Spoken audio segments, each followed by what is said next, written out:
अस्सलाम वालेकुम। कैफ और आज के लेक्चर का आगाज़ करते हैं। Lecture number 76 begin with 99 beautiful names of almighty Allah. इस लेक्चर में हम अपने टेस्ट नंबर 5 की डिस्कशन करने जा रहे हैं। जो टेस्ट है आप अपने सामने रखें, अगर नहीं है किसी के पास है तो शेयर करें, नहीं है तो फिर इधर देखें जी, तो फिर इधर देख लें जिनके पास नहीं है।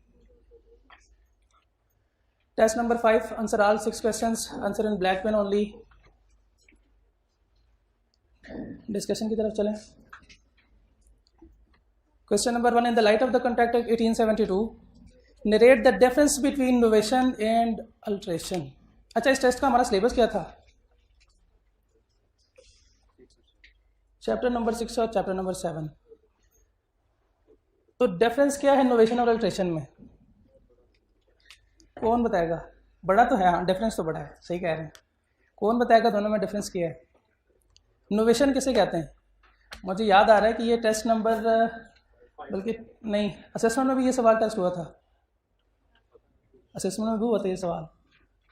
उसने पूछा था कि मुझे सारे बता दो, हुआ था ना? तो बता दें कि अल्ट्रेशन क्या है और इनोवेशन क्या है, और दोनों में डिफरेंस क्या है। डिफरेंस उसने पूछा है कि डिफरेंस क्या, बीच में लाइन लगा के इधर इनोवेशन और इधर अल्ट्रेशन लिख के बता दें। इतने डिफरेंसेस हैं इनमें, या सिर्फ ऊपर जो है वो इनोवेशन लिखें, नीचे अल्ट्रेशन लिखें। 3 नंबर के साथ है, इसमें कोई ज़्यादा इसके वो पॉइंट नहीं बने कि हम बुलेट्स बनाएं और बीच में लाइन ड्रॉ करें और इस तरफ इनोवेशन लिखें उधर अल्ट्रेशन लिखें। इसकी ज़रूरत नहीं है। ऊपर इनोवेशन की हेडिंग दें, इनोवेशन की डेफिनेशन लिखें और फिर उसके बाद नीचे अल्ट्रेशन लिख लें। अब इनोवेशन किसे कहते हैं? Novation, new contract establish in place of old contract. और इनोवेशन है तो उसमें पार्टीज क्या होगी? चेंज हो सकती है, मे भी चेंज, ज़रूरी नहीं है कि चेंज हो। अच्छा, क्या जो इससे पहले इनोवेशन से पहले वाला कॉन्ट्रैक्ट था, क्या पार्टीज वही परफॉर्मेंस डिमांड कर सकती है? इनोवेशन में वो नहीं कर सकती, क्योंकि वो कॉन्ट्रैक्ट खत्म हो गया है। अब नया कॉन्ट्रैक्ट है, तो जो पुराना कॉन्ट्रैक्ट है वो खत्म हो गया, उसको डिमांड भी नहीं कर सकती पार्टी। और अल्ट्रेशन में क्या है? Alter changes, material changes in terms of contract.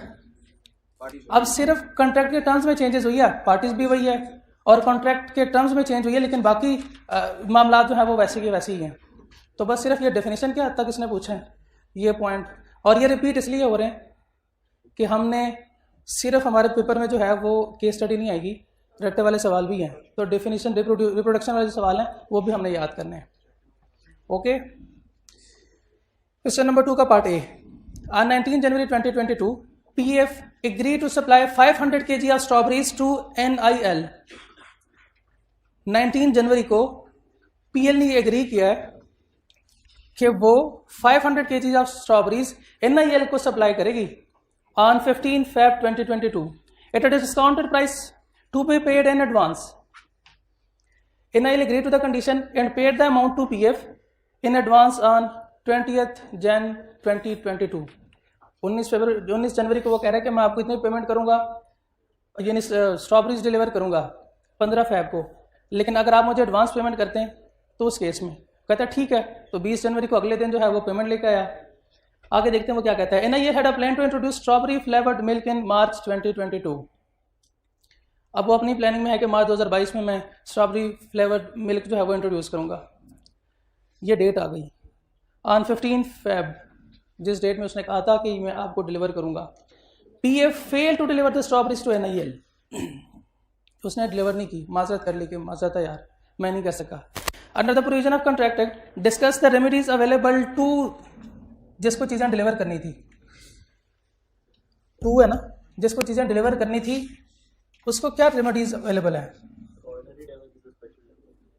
Ordinary damages और स्पेशल डैमेजेस दोनों।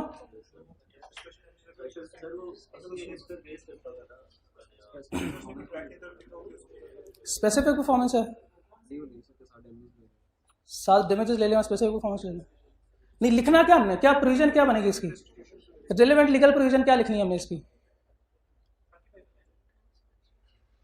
रिलेवेंट लीगल प्रोविजन क्या लिखनी है हमने? टेस्ट अटेम्प्ट किया है ना, कुछ तो लिखा होगा, तो जो लिखा है टेस्ट में लिखा है वही बता दें।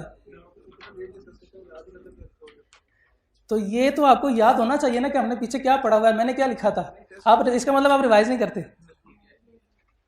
कब करेंगे फिर? शुरू करना है ठीक है। अच्छा, इसकी रिलेवेंट प्रोविजन बनेगी कि time is essence of contract. जब उसने कह दिया कि मार्च 2022 में वो प्लान कर रहा है कि स्ट्रॉबेरी फ्लेवर्ड मिल्क इंट्रोड्यूस करवा रहा है, तो इसके उसने बताया हुआ है ना, तो ये कंपनी है बड़ी कंपनी, वो प्लानिंग नहीं कर सकती? कर सकती है ना, तो प्लानिंग के मुताबिक चलेगी। सेक्शन का प्लान होता है ना कि सेक्शन में कितने लेक्चर होंगे, किस तरह को कितने हमने पढ़ाने हैं, तो क्या हम ये कहते नहीं कि इसको छोड़ो, पहले जो आपने प्लान किया वो बताएं? तो आपने तो पढ़ना है नहीं, तो जो हमने प्लान किया उसके मुताबिक तो चलेंगे ना। तो ये हमारी प्लानिंग है, इसी तरह ये कंपनी की प्लानिंग है, ठीक है। कंपनी ने इसको प्लान किया हुआ है। अब जिस डेट पे उसने कहा कि मुझे इस डेट को चाहिए, एग्जाम्पल चेंज कर लेते हैं, हमारे पास एग्जाम्पल की कमी है। उसने बताया कि मैं 15 फ़रवरी को आपको डिलीवर करूंगा।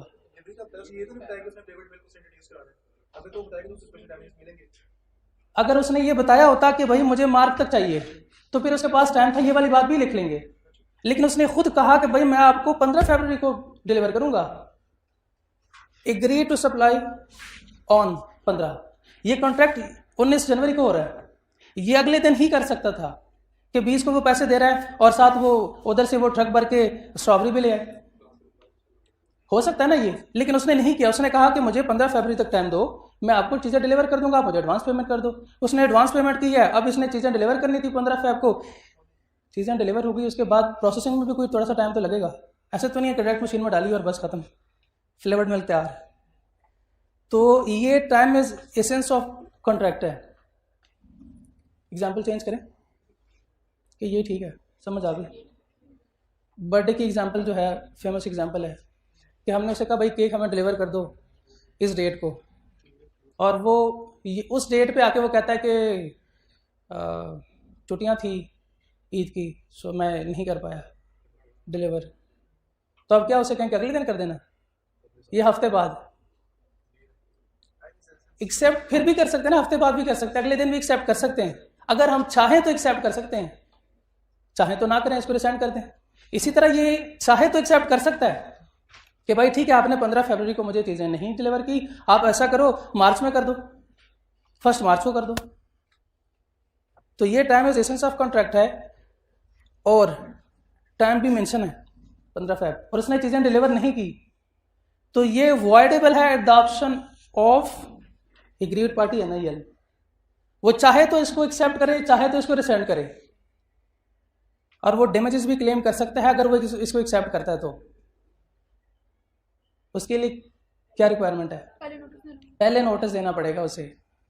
At the time of acceptance उसे बताना होगा इसे कि भाई मैं इसको एक्सेप्ट तो कर रहा हूँ, लेकिन मैं ये डैमेजेस भी क्लेम कर रहा हूँ, ये मैं डैमेजेस क्लेम करूँगा, ये भी आपको पे करना है, ठीक है। कोई इशू इसमें?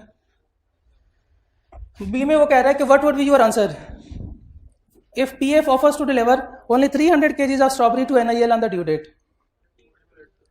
उसने एग्री किया था कि वो 500 kg ऑफ स्ट्रॉबेरी डिलीवर करेंगे, लेकिन अब वो 300 kgs ऑफ स्ट्रॉबेरी डिलीवर कर रहा है। परफॉर्मेंस कंप्लीट होनी चाहिए for whole, tender must be for whole application and not for part of application. ठीक, अगर है तो फिर इस केस में क्या उसे बताएंगे आगे? वाइडेबल एडॉप्शन ऑफ NIL है,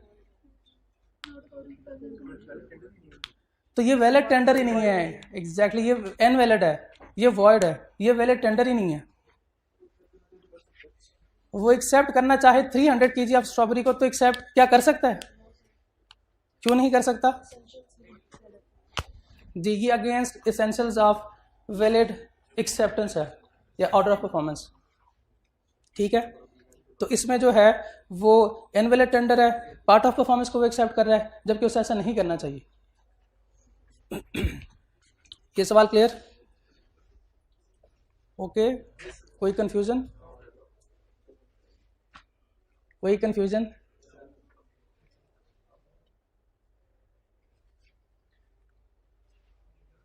क्वेश्चन नंबर 3 की तरफ चलें। In November 2021 Farhan, Numan and Salman establish a hotel in Swat. For the day-to-day operation of the hotel, they jointly borrowed Rs 600,000 from Danish for a period of 6 months. Under the provision of Contract Act 1872, discuss the following. Can Danish recover the loan only from Noman on the due date? Yes. जो उन्होंने 600,000 का loan लिया, क्या दानिश क्या अब recover करवा सकता है नोमान से ड्यू डेट पे? सिर्फ नोमान से क्या करवा सकता है?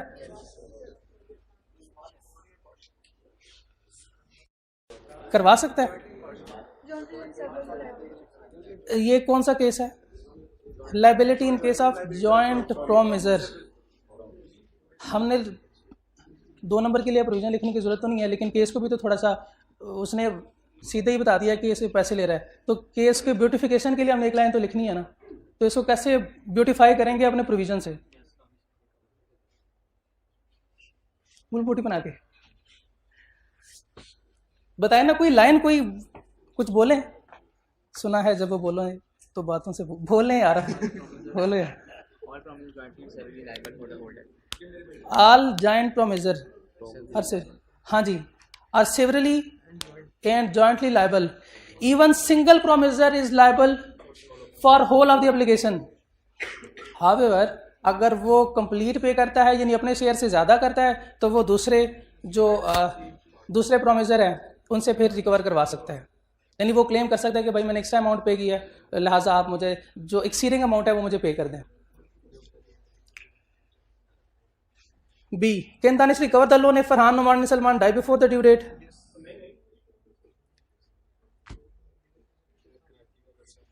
करवा सकता है, तीनों बंदे नहीं रहे अब। Legal representative of promisor is liable if all promisor dies, their legal representative are liable, however up to the extent of, ठीक है। नहीं, जितने पैसे हैं उससे ज़्यादा तो नहीं अपने घर से तो नहीं लेके आएंगे ना, जो वो छोड़ गया बस उतने के लिए वो लायबल हैं, इससे ज़्यादा के लिए नहीं है। तो ये तीनों की अगर डेथ हो जाती है तो इनके लीगल रिप्रेजेंटेटिव फिर लायबल हैं। C, can Farhan be held liable for the loan if Danish releases him before the due date? क्यों ऐसे कैसे? अगर प्रोमिजी एक प्रोमिसर को रिलीज करता है तो बाकी के प्रोमिसर जो है वो लायबल है, लेकिन ये जो प्रोमिसर है ये लायबल नहीं है, लेकिन यही प्रोमिसर बाकियों को लायबल है, यही प्रोमिसर बाकियों को लायबल है। क्लियर हो गया? क्वेश्चन नंबर 4 की तरफ चलें। कोई कंफ्यूजन? यार थोड़ा सा तो पार्टिसिपेट करें। अच्छा, दानिश भाई बैठे हुए हैं। Question number 4, alien three sums of to B of Rs 1,000, 2,000 and 5,000 respectively. B sent a check of Rs 1,000 asking A to appropriate this money toward the third date of Rs 5,000. A ने B को 3 sums of Rs 1,000 रुपये एक दफ़ा B ने लिया, फिर 2,000 लिया, फिर 5,000। अब B ने एक चेक लिखा और वो A को दिया, साथ ये कहते हुए कि भाई जो थर्ड पेमेंट है 5,000 जो मैंने आपसे पैसे लिए थे उसके अगेंस्ट इसको एडजस्ट करो। कि want to appropriate this money to the first loan. वो कहता नहीं मैं ऐसे तो नहीं करूंगा। वो क्या चाहता है? ए क्या चाहता है? A want to appropriate money to the first loan. वो चाहता है कि ये जो 1,000 रुपये पहले उसने लिया था उसके अगेंस्ट इसको एडजस्ट करें।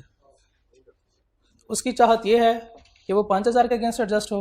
ये चाहता है कि ये फर्स्ट लोन 1,000 के अगेंस्ट एडजस्ट हो। बंदे एक तेरी चाहत है कि मेरी चाहत है, दोनों की चाहत नहीं, दोनों ऐसे नहीं कर सकते। जो बी ने कह दिया अगर वो इंटीमेट करता है विच डेट टू सेटल तो फिर उसे वही करना चाहिए, तो उसे वही करना चाहिए। अब ए जो है खुद से नहीं कर सकता इसके पोर्शनमेंट, तो जो बी ने कह दिया तो उसे वही करना पड़ेगा। लिहाजा इस पर ऑर्डर उसे 5,000 का अगेंस्ट इसको एडजस्ट कर लेना चाहिए, नॉट अगेंस्ट 1,000। अगर वो ऐसे करता है तो ये गलत अपोर्शनमेंट है। Okay, next question 5। Briefly describe the rule specified in the contract act 1872 in respect of the following: time and place for performance, where these have not been specified in the contract. Not been specified in the contract. बताना हमने क्या है, time भी not specified in the contract और साथ place not been specified in the contract. Time के लिए क्या हमने पढ़ा था कि with in the reasonable time और वर्किंग आवर्स या बिजनेस आवर्स, और इसके अलावा हमने क्या पढ़ा था, कितने नंबर के लिए, 3 नंबर के लिए। हमें पता तो नहीं रीजनेबल टाइम क्या है, उसके बारे में तो उसे कुछ बताना तो है ना। व्हाट इज रीजनेबल टाइम, अगर वो पूछे तो वो नहीं पूछेगा, लेकिन हम उसे खुद बताएंगे कि ये है क्वेश्चन ऑफ फैक्ट, ये डिपेंड करता है और वेरी करता है क्वेश्चन टू क्वेश्चन, यानी केस पे डिपेंड करता है कि उसमें उसने रीजनेबल टाइम, उसके लिए रीजनेबल टाइम है क्या। अगर कोई कमर्शियल कॉन्ट्रैक्ट है तो फिर रीजनेबल टाइम जो बिजनेस आवर है 5 to 9। अगर कोई ऐसे है जिनके ऑपरेशंस रात को हैं तो फिर रात को रीजनेबल टाइम है, तो फिर आप रात को डिलीवर करें, ठीक है। और प्लेस के लिए क्या प्रोविजन हमने पढ़ी है कि उससे पहले पूछो, हाँ जी कॉल करके पूछ लो, लेकिन पूछो तो सही उससे पहले कि हाँ भाई कहाँ पे डिलीवर करनी है चीज़ें, वो बताएगा, और रीजनेबल प्लेस वो बताएगा, और रीजनेबल प्लेस के बारे में फिर उसे बता दें कि ये क्वेश्चन ऑफ फैक्ट है and depend upon the situation और case. Okay, order of performance of reciprocal promises, इसके बारे में उसे क्या बताना है, उसने लिखा है ब्रीफली डिस्क्राइब द रूल्स। तो ऑर्डर ऑफ परफॉर्मेंस के कोई रूल्स पढ़े हमने, कौन से रूल्स हैं, 5 रूल्स थे, हाँ याद आ रहे हैं आपको, कौन कौन से थे, 6 रूल्स हैं, म्यूचुअल एंड कॉनकरेंट।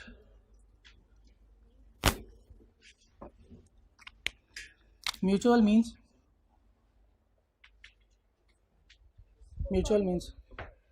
बिटवीन 2 पार्टी या बोथ पार्टीज, और साथ में विद कंसिडरेशन, क्योंकि बगैर कंसिडरेशन के म्यूचुअल नहीं है। और कॉनकरेंट, अच्छा है कौन कौन से, कनकरेंट है, डिपेंडेंट है, और थर्ड वन इंडिपेंडेंट। कनकरेंट से मुराद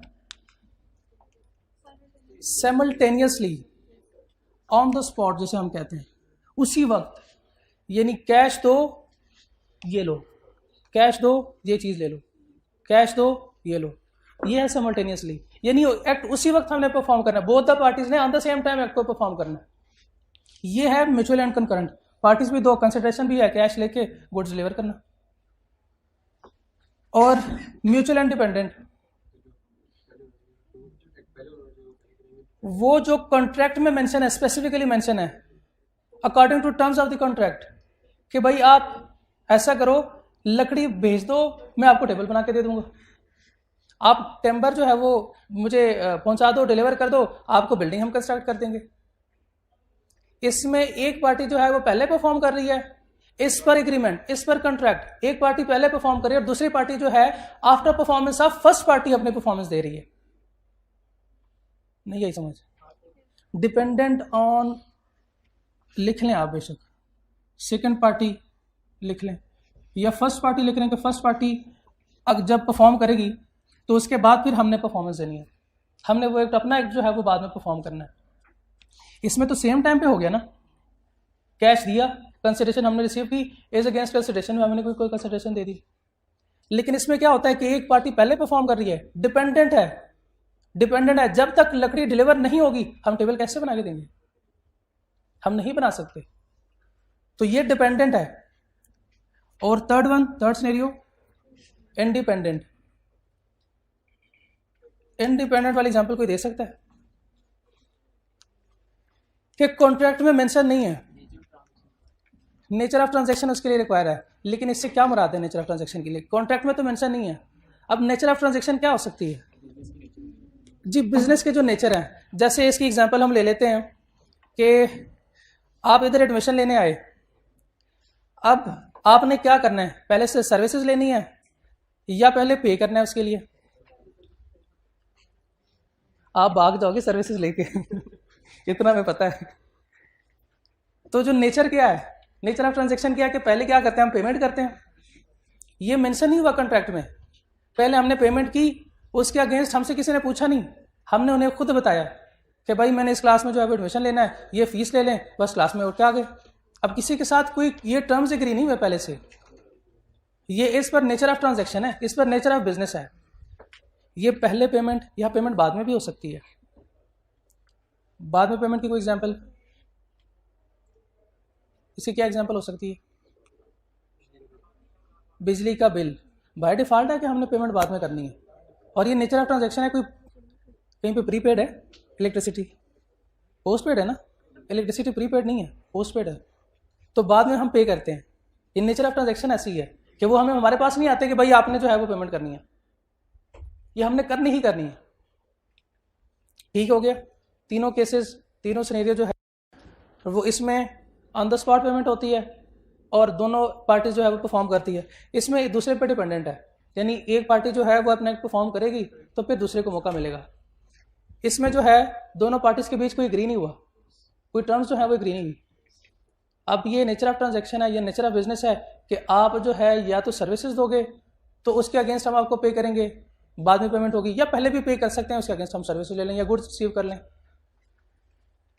ये क्लियर हो गया? ओके, आगे चलते हैं फिर। Effect of release by promisee of one of the joint promisor, इसके लिए क्या रूल्स हमने पढ़े? लायबल टू अदर प्रोमिसर्स, अगर वो रिलीज करते हैं, पूरी बात है ना, अगर वो रिलीज करते हैं तो फिर वो उस प्रोमिसर को लायबल नहीं है, लेकिन दूसरे जो प्रोमिसर हैं जॉइंट, उनको फिर ये लायबल है।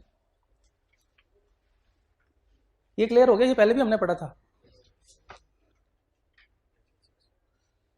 Question number last 6, Bakr and Qurban jointly borrowed a sum of Rs 600,000 from Atif and Salim. In the light of provision of Contract Act 1872, briefly explain the following. बाकर और कुर्बान ने आतिफ और सलीम से 600,000 बोरो किया है। अब वो कह रहा है कि हमें बताओ, on the date of payment Baqar paid entire amount to Atif, entire amount, whole amount to Atif, which he accepted, खुशी खुशी एक्सेप्ट करेगा, क्यों नहीं करेगा। और Baqar and Qurban discharge from their liability, yes वाले भी बता दें कि क्यों यस है, और नो वाले भी जस्टिफाई करें नो को। यस वाले पहले इसको जस्टिफाई करें कि जी बिल्कुल वो दोनों जो हैं वो रिलीज हो गए फ्रॉम देयर लायबिलिटी। बताएं ना, सोच लें, सोच लें, ले लें टाइम, टेक योर टाइम।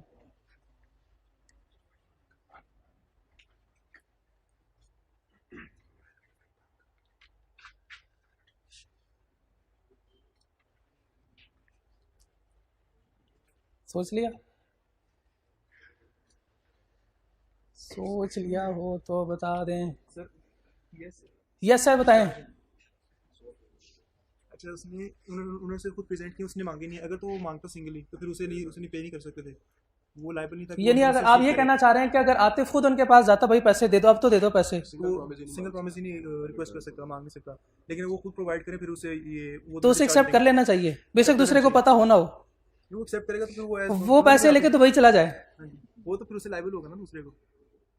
वो खुद मांग नहीं सकता, लेकिन उससे अगर पे करे तो वो हो सकता है, तो वो हो सकता है। अच्छा, ये तो यस वाले थे, और कोई है यस वाला? नो वाले जस्टिफाई करें अपने जवाब को। पेमेंट टू जॉइंट प्रोमिसी, यानी आप ये कहना चाह रहे हैं कि सिंगल प्रोमिसी को अगर वो पे करते हैं खुद से, अगर वो उसके बाद वो एक्सेप्ट भी कर लेता है, फिर भी ये पेमेंट जो है वो वैलिड नहीं है, उसे ऐसा नहीं करना चाहिए। दोनों को बिठाना चाहिए, भाई दोनों भाई आ जाओ, क्योंकि पैसे भी तो दोनों से लिए थे ना। इज एजेंट आ सकता है, आतिफ जो है वो सलीम का एजेंट आ जाए कि मैं सलीम का भी एजेंट हूं और मैंने भी पैसे दिए थे। यार इतना अच्छा कौन हो सकता है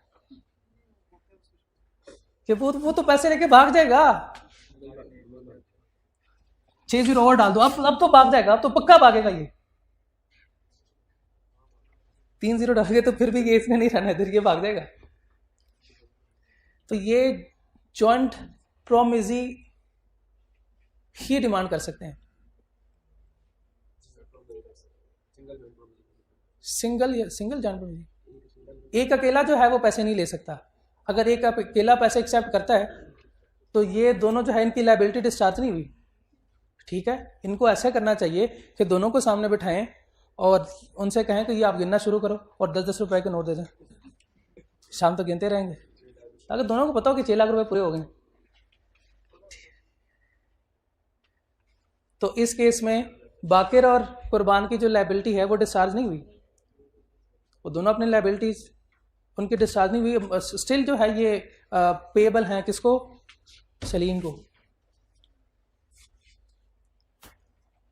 इन्होंने सलीम से कितना लिया होगा और आतिफ से कितने पैसे लिए होंगे, इससे हमारा कंसर्न नहीं है। नहीं, अगर आतिफ को वो पे कर देते हैं और वो भाग जाता है तो उसके बाद सलीम को तो इन्होंने पे करना है ना, इन्होंने करना है पे, स्टिल पे करना है, वो स्टिल लायबल हैं।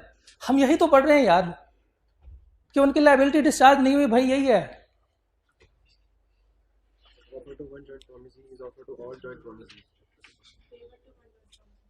शाबाश, अगर एक ऑफर उसने पेज पढ़ते ऑफर किए ना, मेरे भाई, इधर पढ़े, लिखा हुआ है।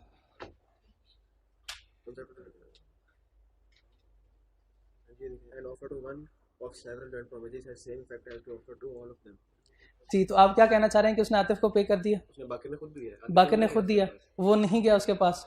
ठीक है, एक पार्टी जाती है, वो कहती है कि मुझे पे कर दें, तो उसे नहीं पे करना चाहिए, लेकिन खुद वो इतने अच्छे बने कि उनके घर पे आए, दस्तक दें, भाई आपने पैसे दिए थे सलीम भाई को भी, जब मगरिब पढ़ने आएंगे तो बता देना। ऐसे ही है वो, ऐसे नहीं है यार, ऐसे नहीं है। वो दोनों होंगे तो फिर दोनों को पे करेगा वो, बेशक एक पार्टी आए और दोनों को पे कर दे। गलत इंटरप्रेट कर रहे हैं। इन ऑफर टू वन, लिखो कहाँ पे लिखा हो, दिखाएं मुझे, दिखाएं मुझे।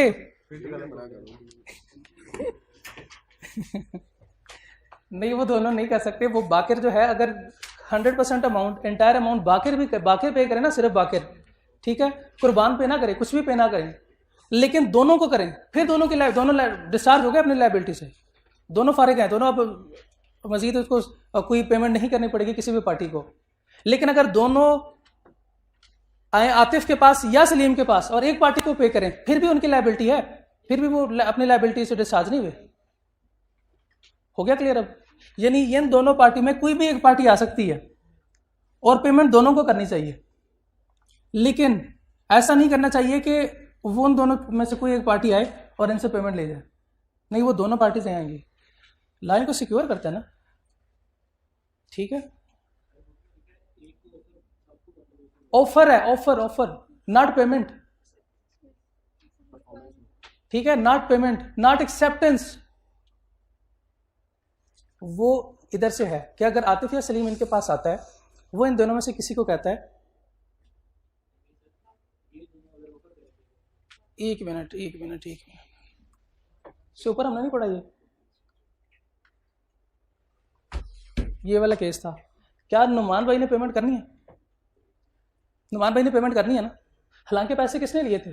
फरहान, नुमान और सलमान तीनों ने मिलकर लिए थे। अब एक पार्टी यहाँ पे पेमेंट कर रही है तो आपको कोई इतराज नहीं है कि एक पार्टी क्यों पेमेंट कर रही है, और आपने कहा कि होल पेमेंट एक पार्टी कर सकती है।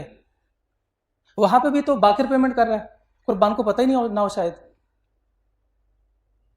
ठीक है, लेकिन यहां पे पेमेंट हो रही है, वहां पे पेमेंट वो रिसीव कर रहे हैं, तो ला किसको प्रोटेक्ट करेगा? रिसीवर को या पेमेंट पेएबल को? पे कर रहा है रिसीवेबल को, क्योंकि ये भाग सकते हैं। अब पेमेंट वाला कहीं नहीं भाग सकता, वो एक भाग जाएगा दूसरे को पकड़ लेंगे, दूसरा भाग जाएगा तीसरे को पकड़ लेंगे। नहीं, कंसेप्ट क्लियर हुआ? नहीं, देखें, मैं कोशिश करता हूं आसान भाषा में समझाऊं। फरहान, नुमान एंड सलमान तीनों ने मिलके जो है वो दानिश भाई से पैसे लिए। पार्टी एक है, सिर्फ इनसे पैसे लिए हैं। अब इन तीनों ने जो पैसे लिए हैं, दानिश किसी के पास भी जा सकता है, दानिश अकेला बंदा है, वो किसी के पास भी जा सकता है पैसे लेने। अब अगर इनसे इनको 1 लाख मिल जाता है, इनसे 3 लाख मिल जाता है, इनसे 2 लाख मिल जाता है, तो इसको कोई इतराज़ नहीं है, यह है, नहीं होना भी नहीं चाहिए, क्योंकि चेला उसे मिल गया। दानिश भाई चले गए सलमान भाई के पास, इनके पास, इनको देखा कि यार गाड़ी गोड़ी रखी हुई है इन्होंने, तो इनके पास पैसे होंगे, तो ये इनके पास चले गए, भाई मुझे 6 लाख दो, आप ही दे दो मुझे पूरे पैसे, मुझे ऐसे ज़रूरत है अभी। तो इन्होंने 6 लाख रुपए दे दिए हमें दानिश भाई को, ये खुशी खुशी घर आ गए। अब होल पेमेंट इन्होंने की है तो ये इनसे रिकवर करवा सकता है, इस बात पर भी आपको कोई इतराज़ नहीं। समझ आ रही है ना बात इधर तक? अच्छा, अब अगर ये पार्टी, इसको चेंज कर लें हम, दानिश ने पैसे लिए होते हैं इन तीनों से, और ये बंदा दानिश के पास आया और कहा कि मुझे 6 लाख रुपए दो, इसने इसको 6 लाख रुपए दिए, शाम को मगरिब पढ़ के ये आ रहा था दानिश भाई के पास, भाई मुझे भी पैसे चाहिए तो आप मुझे पैसे दो। अब इसको तो नहीं पता कि सलमान ने 6 लाख रुपए पूरा ले लिया वापस,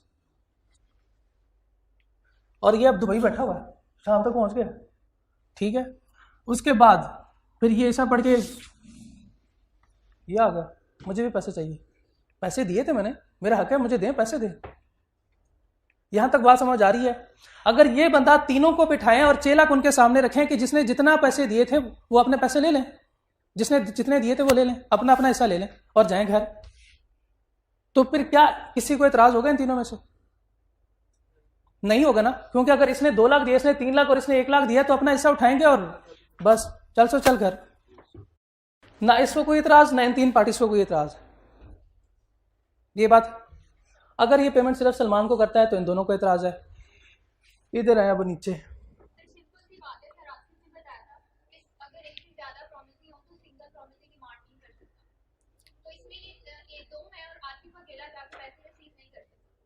ये बात इनको समझ नहीं आ रही, यही बात है। आप बिल्कुल सही कह रहे हैं, किताब में तो यही लिखा हुआ है कि वो अकेला जाके पेमेंट रिसीव नहीं कर सकता, लेकिन इनका सवाल यह है कि सर क्यों नहीं कर सकता जब वो खुद देने आ रहे हैं और ये एक्सेप्ट भी कर रहा है।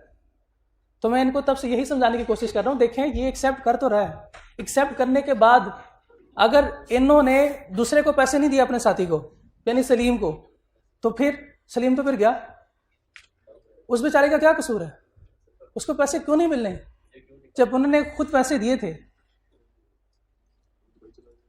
ठीक है, उस केस के साथ हमने रिलेट किया, पेमेंट रिसीव भी की है और जो रिसीवेबल था उनके भी हमने राइट्स देख लिए। नंबर 2 1 क्लियर हो गया?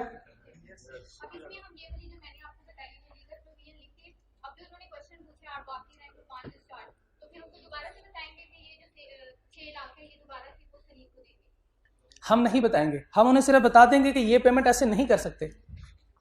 उन्होंने पूछा briefly explain the following, case में हम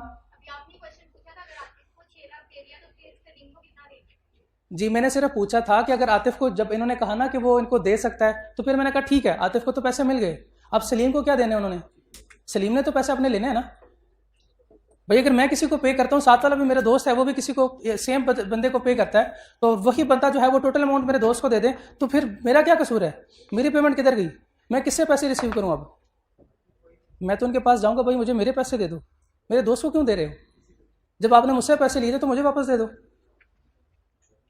तो हम सिर्फ उनको इतना बताएंगे कि आपने ये काम नहीं करना। Are Baqir and Qurban discharge from their liability, उनका सवाल सिर्फ ये है, नो, और नो की प्रोविजन भी बता दी हमने। Clear miss? ओके जी, ठीक है। ये डिस्कशन क्लास है, इसमें ऐसे डिस्कशन होगी। नॉर्मल कंसेप्ट जो है वो आपने पिक कर लिया है रेगुलर क्लासेस में। डिस्कशन का मतलब भी यही होता है। अभी जिन 2 स्टूडेंट नहीं आए उनको नहीं पता, वही कह सकते हैं कि यस, और उनको जस्टिफिकेशन का नहीं पता, मैंने जस्टिफाई किया है। अगर कोई कहता है कि नहीं मुझे अभी क्लियर नहीं हुआ, तो मैं फिर दोबारा एक्सप्लेन कर देता हूँ, लेकिन ये बात मान लें कि वो नहीं कर सकता रिसीव। ओके ना? अब जो नहीं है उनको कौन समझाएगा? चलें आगे चलते हैं, टाइम कम है। नो लिख दें और जस्टिफाई ना करें तो मेरा नहीं ख्याल वो कोई नंबर देगा, एक आधा नंबर नहीं देगा। अगर आप पास हो रहे हो, 49 है, तो अल्लाह करे वो आपको 1 नंबर दे दें। चलें आगे चलते हैं। ऑन ड्यू डेट या तो फिर आपको दूसरा चांस दे देगा, Bakir and Qurban defaulted and making the payment. लो जी, नहीं दे रहे अब वो default. Salim without informing Atif filed a suit against Bakir and Qurban for the recovery of the amount due. गुस्सा सलीम को चढ़ा है, वो आतिफ को इन्फॉर्म ही नहीं कर रहा, खुद चला गया court. Will Salim succeed in his case? Can not demand performance. अब यहाँ पे दोनों मिलके करेंगे, वहां पे कह रहे थे एक ने पैसे ले लिए तो बस ले लिए। अच्छा ठीक है, हाँ दोनों मिलके क्लेम करेंगे, सूट फाइल करेंगे तो फिर ही हो सकता है। एक बंदा अकेला नहीं जा सकता। रीजन हमारे लॉ ने नहीं बताया शायद। दूसरा लेके सलीम को पता ही ना हो, दूसरा लेके भाग गया हो। नहीं, उसने कह दिया कि वो ये डिफॉल्टेड का लफ्ज़ उसने यूज़ किया। ये बाकी में बॉन्ड डिफॉल्टेड उसने दिया नहीं, उसके पास कुछ है नहीं देने को, उसने क्या लिया होगा। श्रीलंका चल रहा है, ठीक है, क्लियर हो गया। किसी सवाल में कोई कंफ्यूजन, कोई सवाल हो? नहीं, टाइम तो पूरा कर दिया आप लोगों ने। आप लोगों का किसी किस्म का टेस्ट से रिलेटेड कोई भी सवाल हो, देखिए मेरा मकसद यहाँ पे आने का ये नहीं है कि मैं आपको कंसेप्ट दोबारा बताऊं कि इसका कंसेप्ट किया है। वो जो आपके टेस्ट में गलतियां हैं उसको एड्रेस करना मेरा काम है, इसलिए मैं यहाँ पे आया हूँ। अब स्टूडेंट क्या करते हैं कि सर मैंने ऐसे लिखा था, जैसे आपने सवाल पूछा मैंने नो लिखा हुआ है तो या मेरी आधी प्रोविजन ठीक है तो मुझे आधे नंबर दे दें, और ये आपने पूरी प्रोविजन मेरी काट दिया, 0 नंबर दिया। आप 1 नंबर तो दे देते, 1 नंबर तो दे ही देते यार। फिर मैं कहता हूँ 1 नंबर नहीं बनता, आधी प्रोविजन के नंबर नहीं है, येस या नो का नंबर नहीं है। आप या तो पूरी बात लिखें या फिर नहीं, या फिर याद करके दोबारा लिख लें पेपर में जाके, तो ये हो सकता है।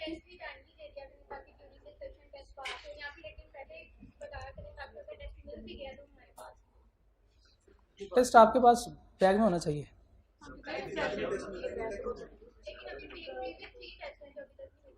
टेस्ट चेक होके नहीं मिला आपको? ठीक है, इंशाल्लाह मैं कमिट तो नहीं करता, लेकिन कल और परसों, कल या परसों, नहीं डिस्कशन से पहले। ये तो आपको मिल चुका ना टेस्ट पर जी, ठीक है। नहीं, डिस्कशन अक्सर हमारी लेट होती है, आपको पता है, तब तक आगे अगले भी 2-3 टेस्ट आपके पास होने भी चाहिए। ठीक है, किसी का कोई सवाल टेस्ट से रिलेटेड?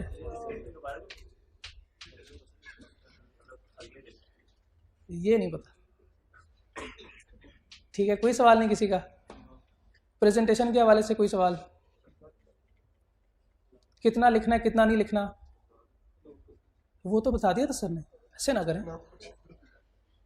आपने जो लिखा है उसके मैं बात कर रहा हूँ कि आपने जिस तरह प्रेजेंट किया उसमें अगर कोई मसला आपको है, क्योंकि इंडिविजुअली आके फिर एक बच्चे को बताना, इससे बेहतर है कि क्लास में मैं खुद आऊँ और बच्चों को बताऊँ। कोई सवाल नहीं? आप क्वेश्चन नंबर जो है वो लिखते हैं वो इधर लिख लिया करें टॉप पे, जहाँ पे जगह बनी होती है, इधर बीच में नहीं नंबर देख के ऐसे। और क्या बात है कोई? हाँ, रिलेवेंट लीगल प्रोविजन वैसे भी आप ब्लैक पेन यूज़ करते हैं। हर क्वेश्चन का पार्ट अलग अलग सॉल्व करना है, ये डिपेंड करता है, आपने देखना है कि क्वेश्चन जो है वो कैसा है। जैसे अब ये है 2 नंबर के लिए, 3 नंबर के लिए, 2 नंबर के लिए, और एक ही सिचुएशन से अगर वो रिलेट कर रहे हैं तो फिर आप ना लिखें। अगर लिखते भी हैं तो कोई मसला नहीं है, वो आप एक पेज पे कर सकते हैं। उन्होंने जगह ऐसे उसके लिए भी इसकी प्लेसमेंट की है, ऐसे वो बॉक्सेस बना के कि आप क्वेश्चन नंबर लिखें 1, उसका पार्ट ए है, उसका सब पार्ट है फिर रोमन में 1।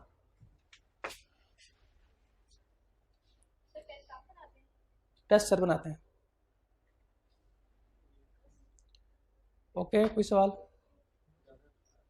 ठीक है, फिर इजाज़त है। ठीक है जी, अस्सलाम वालेकुम।